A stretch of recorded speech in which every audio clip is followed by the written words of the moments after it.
यो people, good morning, good evening, good afternoon. जो video देख रहा हूं सबके लिए कैसे हैं सब लोग बेटा? ओके, एक बार फिर से स्वागत है आप सबका हमारे नए लेक्चर में। गाइस, आज की क्लास में हम लोग जो है वो डिस्कस करेंगे हमारे पेपर नंबर 1 के 20 क्वेश्चंस को। इसका पीडीएफ मैंने टेलीग्राम के ऊपर अपलोड कर दिया था, आई होप आपने उसको कर लिया होगा, तो अब आप उसको टैली कीजिएगा। ओके जी सर, आइए शुरुआत करते हैं। सबसे पहला क्वेश्चन जो है आज का वो है ये, which of the following are the barrier, इनमें से कौन से जो है वो क्या है, बैरियर है, इनमें से कौन सा बैरियर है किसका, टू द इफेक्टिव कम्युनिकेशन का। देखो, अगर बात करते हैं कम्युनिकेशन के बैरियर के, तो 5 तरह के नॉइस है कम्युनिकेशन के अंदर। पहले मैं बता दूं, एक होता है फिजिकल, एक होता है साइकोलॉजिकल, एक होता है फिजियोलॉजिकल, एक है सिमेंटिक और एक कौन सा, कल्चरल। तो टोटल मिला कितना हो गया, 3। पहला फिजिकल हो गया, दूसरा फिजियोलॉजिकल, तीसरा साइकोलॉजिकल, चौथा सिमेंटिक और पांचवा कौन सा, कल्चरल। ओके, अब क्वेश्चन को पढ़ते हैं। पहले फिजिकल, इनमें बोलते हैं इनमें से कौन सा बैरियर है इफेक्टिव कम्युनिकेशन का। फिजिकल नॉइस बैरियर है क्या, बोलो जल्दी से। सर अगर बात करेंगे फिजिकल नॉइस का तो ये तो बैरियर है। दूसरा सिमेंटिक नॉइस, क्या ये बैरियर है क्या?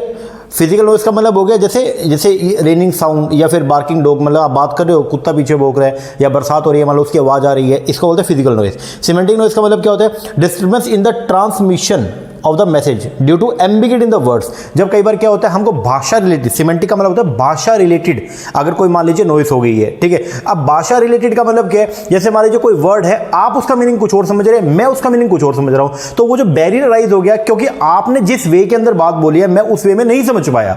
ओके, तो इसको बोलते हैं आप लोग क्या, सिमेंटिक नॉइस। तो सिमेंटिक नॉइस भी इसका जो है वो पार्ट होती है। हाँ जी सर, ये भी जो है वो बैरियर है इफेक्टिव कम्युनिकेशन का। आगे साइकोलॉजिकल नॉइस जो है हमारा, हमारी साइकोलॉजी कैसी है, हमारी मानसिकता कैसी है, ठीक है। हमारी मानसिकता, हमारे बिलीफ सिस्टम जो है, हमारा एटीट्यूड, हमारा बिहेवियर, इसका भी, ये भी एक जो है वो क्या होता है, रुकावट होता है। कई बार किसी चीज को लेकर के हमारा एक बिलीफ बन जाता है और हम उसको उसी नजरिए से देखते हैं, जबकि क्या होता है एक्चुअल के अंदर वो चीज वैसे ना हो। तो इसको बोलते हैं आप लोग का साइकोलॉजिकल नॉइस, ये भी इसका पार्ट होती है। लेकिन नॉन सिमेंटिक नॉइस क्या, ये इसका पार्ट है क्या? नहीं सर, तो ये इसका पार्ट नहीं है। तो कौन कौन सा बैरियर से इफेक्टिव कम्युनिकेशन के, तो आंसर आएगा फर्स्ट, सेकंड एंड थर्ड, बोले तो बी।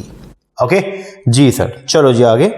सेकंड क्वेश्चन की अगर बात करेंगे तो वो है जी, if proposition all pens are not pencil, अगर ये प्रोपोजिशन है all pens are not pencil, ठीक है, ये pen, all pen are not pencil, तो पेन अलग हो गया, पेंसिल अलग हो गया, is taken to be true, अगर ये चीज सही है, then which of the following proposition can be false. तो बताओ इनमें से कौन सा प्रोपोजिशन जो है वो फॉल्स है। पहला, ऑल पेन्स आर पेंसिल, सारे पेन पेंसिल है, क्या ये फॉल्स है? जी बिल्कुल ये फॉल्स है आपका। फर्स्ट जो है वो क्या है, फॉल्स है आपका। दोबारा पढ़िएगा, बोलते इफ ऑल पेन, अगर प्रोपोजिशन है all A are not B, all A are not B, all A are not B, सभी ए जो है वो बी नहीं है, all A are not B. तो बताओ इनमें से कौन सा प्रोपोजिशन जो है वो क्या गलत है। पहला, all A are B, all A are B, ये सही है या गलत है? सर ये गलत है। दूसरा, some B are A, some B are A, ये सही है। No A is B, no A is B and some A are B. तो इसके अंदर जो है, अगर हम इसकी बात करते हैं यहां पे, ये all pens are not pencil, मतलब all A are not B, तो all A are not B है, तो कौन सा फॉल्स है? तो ऑल ए आर बी, ये इसका जो है वो क्या हो जाएगा, फॉल्स हो जाएगा, क्योंकि ये इससे जो है वो मैच नहीं कर रहा है, एरर हो गया मतलब ये। चलो फैलेसी है ना ये।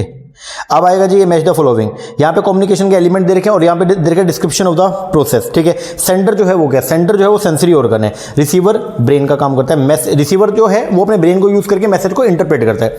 फिर मैसेज जो है वो क्या, इलेक्ट्रोमैग्नेटिक इंपल्स होती है, ठीक है, जो जनरेट होती है, और मीडियम जो है वो सेंट्रल नर्वस सिस्टम है, ठीक है ना। तो इसका आंसर जो है वो बनेगा क्या, सी।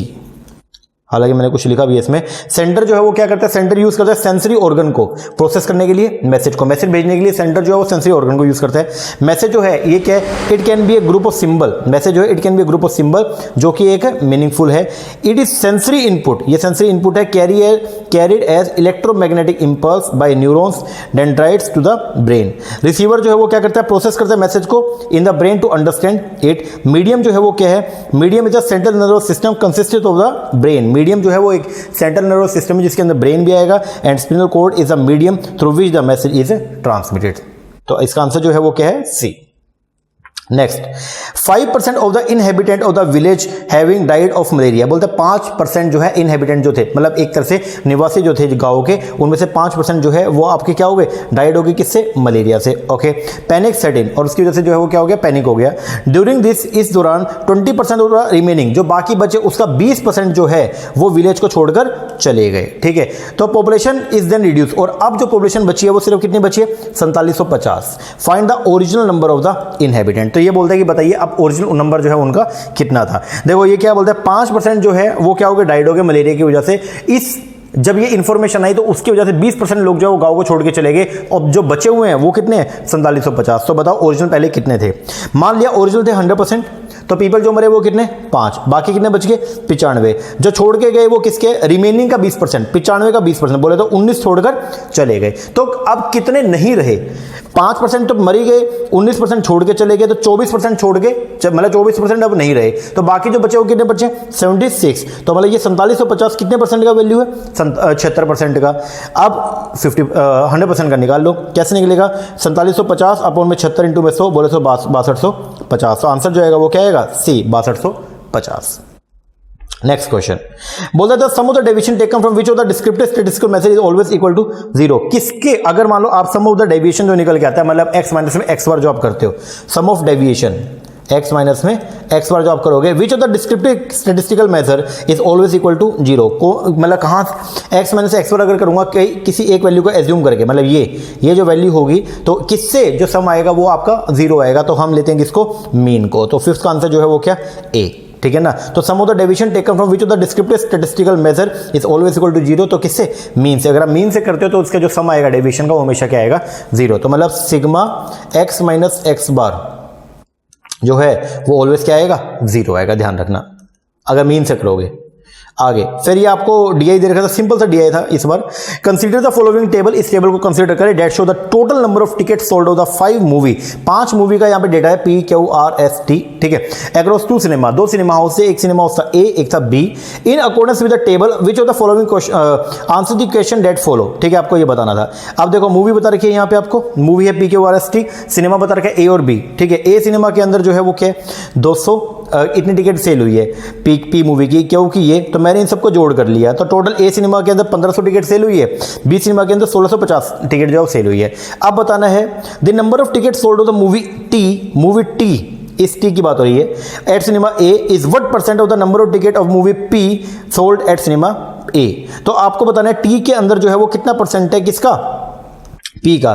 टी की कितनी थी, टी की 400, पी की जो है वो कितनी है, 200। नीचे ऊपर आएगा टी, नीचे आएगा पी, इंटू में 100, तो निकालेंगे कितना, 200%। आंसर आएगा क्या, बी।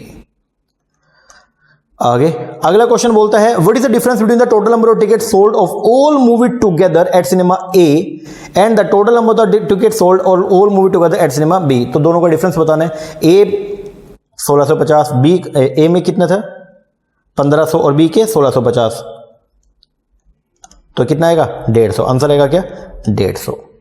चलो जी आगे, what is the average number of ticket sold at cinema B for movie T and S. T and S का बताओ इकट्ठा, अगर टी एंड एस को इकट्ठा ले तो उसका एवरेज निकल के आता है, तो ये टी ये एस, ठीक है, दोनों को ले लिया, एवरेज करना है, डिवाइड बाय 2 कर दिया, आंसर आ गया कितना, 300।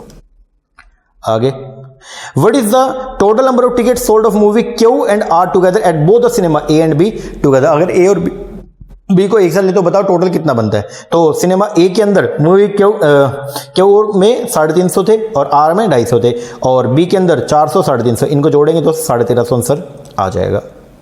सिंपल है। फिर बोलता है what is the ratio of the number of ticket sold movie P at cinema B to the number of ticket sold movie Q at cinema B. तो सिनेमा बी के अंदर पी वाले थे कितने 300, क्यू वाले थे कितने 400, इसको आप सोल्व करेंगे तो 2 0 से 2 0 कट गया, तो 3:4 आंसर आएगा 3:4। चलो जी आगे, which one of the following conference और summit is also known as the UN conference on sustainable development. इनमें से किसको बोलते हैं, तो हम बोलते हैं किसको, रियो +20 कॉन्फ्रेंस जो है इसको बोलते हैं हम लोग क्या, UN conference on sustainable development. तो यूएनसीएसडी और the Rio 20 took place in the Rio de Janeiro Brazil on 20 से 22 जून 2012 तक चला। इसको लेके आया था बेसिकली इसके सस्टेनेबल डेवलपमेंट के जो प्रोग्राम उनको इंप्लीमेंट करने के लिए। तो आंसर जो आएगा वो क्या आएगा, डी। आगे, Anjali teacher uses VLE, Anjali कोई स्टूडेंट है उसकी टीचर जो यूज करते हैं VLE को, ठीक है, VLE software tool design to deliver course online. Acronym VLE का मतलब जो है वो क्या होता है, VLE का मतलब जो है वो है क्या, वर्चुअल लर्निंग एनवायरनमेंट, बोले तो C। अब ये VLE के बारे में थोड़ा बताया, it is an online environment of the e resource catered to several discipline taught at the undergraduate and the postgraduate level. तो ये ऑनलाइन एनवायरनमेंट है किसका, ई रिसोर्स का, जो जिसके थ्रू हम लोग जो है वो ऑनलाइन कोर्स है वो प्रोवाइड करवाते हैं। आगे 13th, which one of the following form a necessary component, इनमें से कौन सा जो है नेसेसरी कंपोनेंट है of the conventional education system in India. अगर इसकी बात करते हैं तो ये कन्वेंशनल एजुकेशन सिस्टम जो था वो था कौन सा, 13th का B, learning from the teacher. इसके अंदर क्या सभी स्टूडेंट नीचे बैठ जाते थे और टीचर जो पढ़ाता था सिर्फ उसी से ही जो है वो पढ़ते थे। कन्वेंशनल एजुकेशन सिस्टम और the traditional education main motive is to pass on the value. पहले वाले जो सिस्टम था उसका मेन मोटिव जो है वो क्या था, वैल्यूज सिखाना बच्चों को, values, manner, skill and social practice to the next generation which is necessary for their survival. तो आंसर जो है इसका वो क्या है, B। आगे, the premier organization establish in India to deal with the capacity building, ध्यान से सुनना, capacity building and research in planning and management of the education in India and South Asia is वो है न्यूपा। तो NUEPA जो है वो basically क्या है, national university of education planning and administration है। इसका मेन काम जो है वो यही है कि जो हमारे रिसर्च इंस्टीट्यूट्स हैं या फिर जो हमारे हायर एजुकेशन के इंस्टीट्यूट्स हैं तो उनके अंदर जो है हम क्या करते हैं, हम कैपेसिटी बिल्डिंग का जो है वो काम करते हैं। तो ये एक ऑटोनोमस बॉडी है जिसको एस्टेब्लिश किया है मिनिस्ट्री ऑफ एजुकेशन। अब ये बात ध्यान रखिएगा, मिनिस्ट्री ऑफ एजुकेशन का पहले नाम क्या था, MHRD था, ठीक है, अब उसका नाम मिनिस्ट्री ऑफ एजुकेशन हो गया। It is prime organization, NUEPA जो है एक प्राइम ऑर्गेनाइजेशन है जो डील करते हैं किससे, capacity building and research in planning and management of education not only in India but also in south Asia. तो आंसर जो है वो क्या है, न्यूपा। फुल फॉर्म ध्यान करके जाना इसका। आगे, विच of the following statement is a true respect of ICT। ICT की रिगार्डिंग कौन सी स्टेटमेंट ट्रू है, पहला, ICT is an acronym stand for information competitive technology. Sir information and communication technology, तो ये पहला तो क्या हो गया, गलत हो गया। दूसरा क्या, effective use of the ICT to support learning is the inclusive education exemplify good teaching for all learner. अगर इफेक्टिव जब आप बढ़िया तरीके से अगर ICT को क्या करेंगे, यूज करेंगे टू सपोर्ट करने लर्निंग को, इज द इंक्लूसिव एजुकेशन है जिससे गुड टीचिंग आएगी, किसके लिए, सभी लर्नर्स के लिए। बिल्कुल सही बात है, अगर ICT के सपोर्ट से अगर हम जो है बच्चों को पढ़ाते हैं तो बच्चा अच्छे तरीके से जो है चीजों को समझ पाता है। तो ये क्या है, सही। तो इसका आंसर जो बनेगा वो क्या बनेगा, B। आगे, ब्रेन ड्रेन प्रॉब्लम, ये क्या है, पहली बात तो ब्रेन ड्रेन। ब्रेन ड्रेन का मतलब होता है, जैसे देखिएगा इंडिया का जो मेन टैलेंट है वो सब भाग जाते हैं, जैसे IT सेक्टर की बात करें वो सारे भाग जाते हैं कहां पे मालूम, सारे भाग गए कहां, US चले गए, वहां पे जाके जो है वो काम करें क्योंकि वहां पे अच्छा पैसा मिलता है। अब ब्रेन ड्रेन इसको बोलते हैं हम, ठीक है। पहले ब्रेन ड्रेन के बारे में कुछ लिखा, पहले पढ़ा दूं। Brain drain is the emigration of the highly trained और intelligent people from a particular country. एक कंट्री से वो क्या हो गए, चले जाएंगे, तो उसको बोलते हैं हम लोग क्या, ब्रेन ड्रेन। रीजन जो है वो इंडिया से क्यों जा रहे हैं उसके पीछे सबसे पहले अनएम्प्लॉयमेंट है इंडिया में, दूसरा टैलेंट की कदर नहीं है। अब क्या ही बोलूं इसके ऊपर, तो जो हमारा सिस्टम जो बना हुआ है गवर्नमेंट के अंदर वो तो बड़ा ही खराब है, ठीक है ना। जैसे वो आपने देखा होगा जो क्लास सिस्टम जो है बना रखा है, छोड़ो उसकी बात नहीं करते हैं, ठीक है, कैटेगरी का। आगे, इन ब्रॉड के अंदर अब्रॉड के अंदर जो है वो क्या है, बेटर लाइफस्टाइल है और जो है करेंसी का डिफरेंस मिलता है, वहां पे हम फॉरेन करेंसी कमाएंगे तो जब बीच में डिफरेंस जो आएगा, ठीक है, जैसे मान लो कल को उसमें फ्लक्चुएशन होगा उससे भी हम ज़्यादा अच्छा पैसा कमा सकते हैं। तो ये कुछ रीज़न है जिसकी वजह से जो है वो कंट्री से क्या होता है, ब्रेन ड्रेन होता है, मतलब यहाँ के जो टैलेंट है वो बाहर चला जाता है। तो उसके रीज़न अब आपको इससे पूछ रखा है। सबसे पहला जो है इसका रीज़न जो है वो क्या है, बोलता है lack of adequate facility for advance study and research in India. बिल्कुल सही बात है, ये इसका जो है एक फीचर है, इसकी वजह से जो है वो बच्चे बाहर जा रहे हैं। दूसरा, capacity of the developed nation to buy the talent. बाहर वालों के पास में कैपेसिटी है कि वो यहाँ के अच्छे अच्छे टैलेंट को बड़े अच्छे पैकेज के ऊपर जो है वो बुला लेते हैं, ये भी बिल्कुल सही बात है। Increase of population and underutilization of human research, ये वैसे तो ये बनता है लेकिन यहां पे आंसर के हिसाब से जो है वो फर्स्ट एंड सेकंड आएगा। मैं दोबारा बोल रहा हूं, थर्ड भी ऑप्शन जो है बनता है क्योंकि पॉपुलेशन इंक्रीज होने की वजह से भी ब्रेन ड्रेन होता है, लेकिन फिर भी क्योंकि ऑप्शन के अंदर जो है वो क्या है, फर्स्ट एंड सेकंड जो है वो आपका सही बैठता है। थोड़ा से इस बात का ध्यान रखिएगा। तो ये ऑप्शन आएगा आपका फर्स्ट एंड सेकंड। आगे, in the formation of the surface zone, अगर बात करते हैं सरफेस जोन के फॉर्मेशन के, which of the following do play an important role, तो इनमें से कौन सा जो है वो इंपॉर्टेंट रोल प्ले करता है। तो अगर हम बात करेंगे किसका, oxygen of nitrogen, oxide of nitrogen, ये करता है बिल्कुल NO2। दूसरा, ऑक्साइड ऑफ सल्फर करता है क्या, नहीं सर ये नहीं करता। सनलाइट करती है, कार्बन मोनोऑक्साइड करता है। तो इसका आंसर जो बनेगा 17 का वो क्या है, C। आगे, ज्ञान, अगर बात करें global initiative of the academic network, इसको लॉन्च किया गवर्नमेंट ऑफ इंडिया ने इन ऑर्डर टू, क्यों इसको लेकर आए थे? इसको लेकर आने के पीछे जो हमारा मेन मोटिव था वो क्या था कि जो हमारे ग्लोबल स्कॉलर्स है उनको एंगेज करेंगे with their counter part in India. तो हमारे जो ग्लोबल स्कॉलर्स है, जो रिसर्चर है, उनको हम जो है वो यहाँ पे क्या करेंगे, एंगेज करेंगे। खैर इसके बारे में कुछ लिखा मैंने, उसको पढ़ लो। ज्ञान का एम था at tapping the talent pool of scientist and entrepreneur internationally to encourage their engagement with the institute of the higher education in India. बाहर के जो बड़े बड़े एंटरप्रेन्योर्स है, बाहर के जो बड़े बड़े साइंटिस्ट है, उनको हम लोग जो है वो एंगेज करेंगे, उनको हम एसोसिएट करेंगे हमारे हायर एजुकेशन इंस्टीट्यूशन के साथ में, सो एज, ताकि क्या हो सके, कंट्री एग्जिस्टिंग एकेडमिक रिसोर्स में जो है ऑगमेंटेशन बोले तो बढ़ावा मिल सके, जिससे अपने को जो है वो बढ़ावा मिल सके, उसके लिए हम इनको क्या करेंगे, उनको एसोसिएट कर रहे हैं, उसको बोलते हैं ज्ञान। इसके बाद व्हाट इज स्पाईवेयर? स्पाईवेयर जो है वो क्या होता है? ये मालवेयर का एक और पार्ट है बेसिकली। स्पाईवेयर की अगर हम बात करते हैं तो ये एम है जिसमें हम क्या करते हैं, एक पर्सन के बारे में इंफॉर्मेशन इकट्ठी करते हैं विदाउट हिज और हर नॉलेज एंड दैट में send such information to another entity. इसको बोलते हैं हम लोग क्या, स्पाईवेयर, छुप करके जो है ऐसे काम करना।